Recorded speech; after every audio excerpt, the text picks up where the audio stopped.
ইনাকে চিনে না এমন লোক ভারত ও বাংলাদেশে খুব কমই পাওয়া যাবে। ইনি একটি ইউটিউবার এবং একটি ফেসবুকার। ইনি কম সময়ের মধ্যেই খুব জনপ্রিয় হয়ে উঠছে, মোটামুটি একটি সেলিব্রিটি কোয়া চলে ইনাকে। তাই ইনাকে মানে সবাই বাংলাদেশ ও ভারতের মানুষ চিনতে আর বাদ নেই।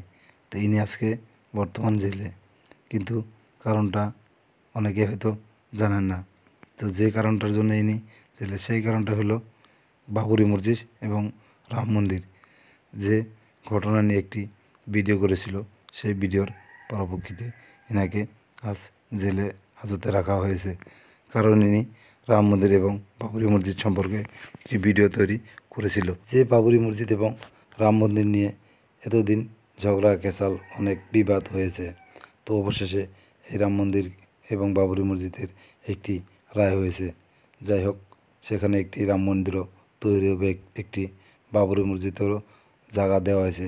এই মসজিদ সারা বিশ্বের সবথেকে বড় সেরা মসজিদ হবে। তাহলে এই বিবাদের জটটাই মিটিয়ে দিয়েছে সুপ্রিম কোর্টের থেকে রায় হওয়ার পর। এই বিবাদটা আর নেই।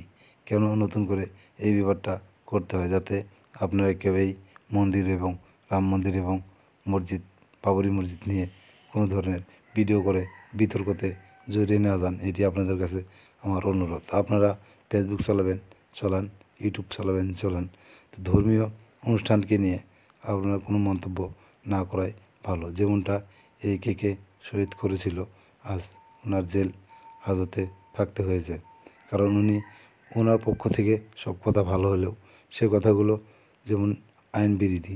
কারণ আইনে থেকে যা করেছে সেটা আমাদের মানা উচিত এবং আমরা সে কথাগুলোই মানে চলবো। কারণ আইন যা করে হিন্দু ও মুসলিমকে নিয়ে করে না, আইন সবাইকে নিয়েই করে। হিন্দু, মুসলিম, শিখ, বৌদ্ধ, খ্রিস্টান সবাই যাতে শান্তিতে থাকে এবং খুশিতে থাকে, সেগুলোই চিন্তা করে আইন তৈরি করা হয়। আর যে সুপ্রিম কোর্টের অর্ডার দিয়েছিলেন, সে এইসব চিন্তা ভাবনা মাথায় রেখেই এই বিবাদের জটটা মেটানোর জন্যই এইভাবে একটি রায় করেছিলেন। ওখানে একটি মসজিদও হবে এবং একটি মন্দিরে হবো। যাই হোক, মন্দিরটা হয়ে গেছে, কিন্তু মসজিদটা হয় নাই, হবে এটা সকলেই আমরা জানি। তাহলে আমাদের সেখানে কোনো কেসাল বা সেই মন্তব্য করার কোনো উদ্দেশ্যই হয় না। তারপরেও যদি আপনারা এভাবে মন্তব্য করেন, তাহলে তো আপনাদের জেল হাজত খাটতেই হবে। আর আপনি যে ধর্মেরই হন, যদি আপনার ধর্মকে কেউ খারাপ নজরে দেখে বা খারাপ করে বলে, তো নিশ্চয় আপনার মনে একটু আঘাত লাগতেই পারে। তো যাই হোক, এমন কেউ কোনো কাজ করবেন না যে অন্যজনের মনে আঘাত লাগে। আর এসব কোনো ইসলামের শিক্ষাও নয়। ইসলামে এমন শিক্ষাই আছে যে তুমিও বাঁচো, অন্যজনকেও সাহায্য করো। তুমি কাউকে ঘৃণার চোখে দেখবে না।